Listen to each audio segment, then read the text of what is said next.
GamingBolt presents 15 video game endings that teased sequels which never happened. Ever played a game with a great story that looked like it would continue into the future but just didn't? We've all been there, wondering when our favorite game would get a sequel. Sadly, some games tease and end up never seeing a continuation. Let's take a look at 15 such titles. Half-Life 2 Episode 2. We might as well get the big one out of the way. Half-Life 2 Episode 2 saw the Resistance creating a rocket that ultimately closed the Combine portal, thus limiting the aliens from calling reinforcements. As Gordon and Alex are setting out for the Borealis, two advisors suddenly arrive and kill Eli Vance. Though our heroes are ultimately saved by DOG, the episode ends with a cliffhanger. All of these years later and some artwork teasing the Borealis, but still no Episode 3. So, forget Half-Life 3. The World Ends With You Solo Remix. When it released in 2008 for the West, The World Ends With You quickly garnished praise for its combat, storytelling, and unconventional gameplay. Fans yearned for a sequel, and Square Enix responded in 2012 with an iOS port called Solo Remix.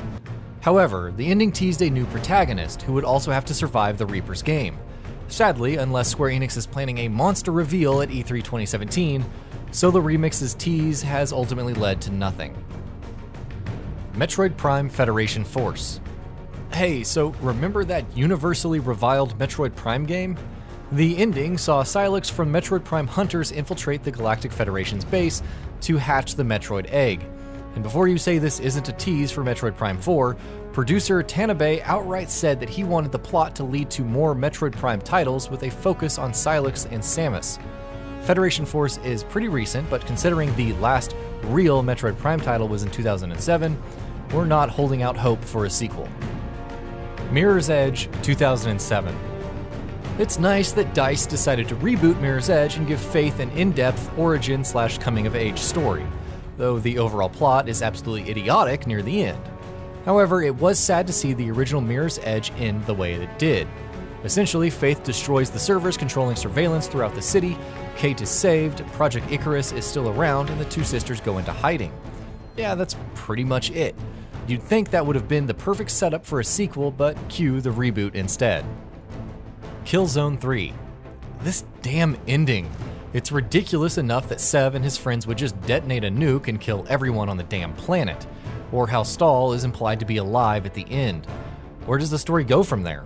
Why, nowhere actually. We get Killzone Shadowfall, but that's a brand new title. The ending to Killzone 3 was intentionally made this way to have a clean slate. With the success of Horizon Zero Dawn, don't count on Guerrilla continuing the original Killzone story anytime soon. Alan Wake. Forget that you have to pick up The Signal and the Rider DLCs to actually know what's going on with Alan Wake. The story in the DLCs blatantly ends with Wake beginning a new story called Return. Remedy has also teased Alan Wake Returns in their latest title, Quantum Break, but it doesn't look like Wake will be emerging anytime soon. Eternal Darkness, Sanity's Requiem.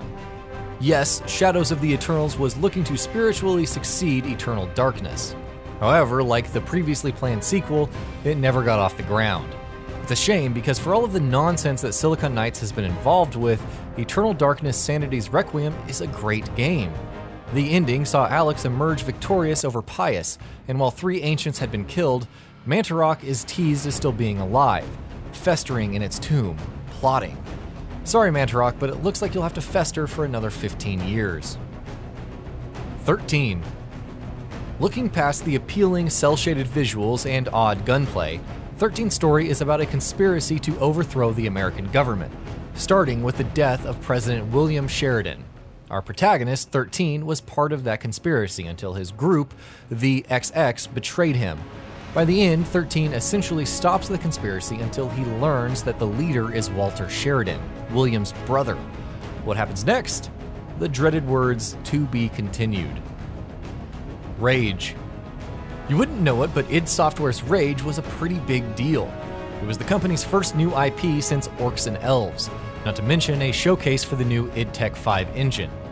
Despite the Borderlands similarities, Rage is actually an intriguing tale and culminates in Rain, the protagonist, invading the Authority's Capital Prime HQ to amass an army.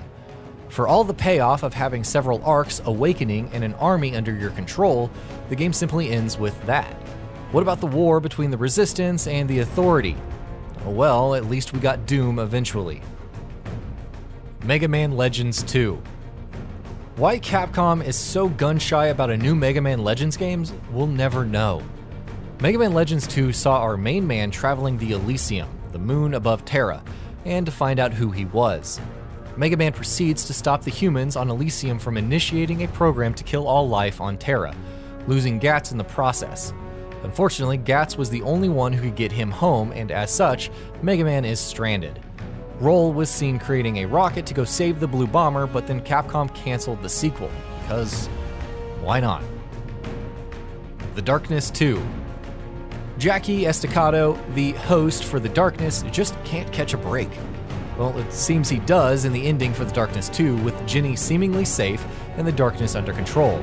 Unfortunately, when the Angelus sees Jackie's overwhelming strength, it decides to keep Jackie in hell.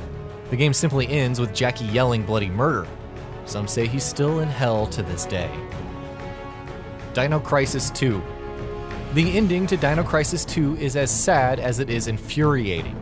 Regina and Dylan, members of the Secret Operations raid team, head through a time gate to save the missing Edward City from killer dinosaurs.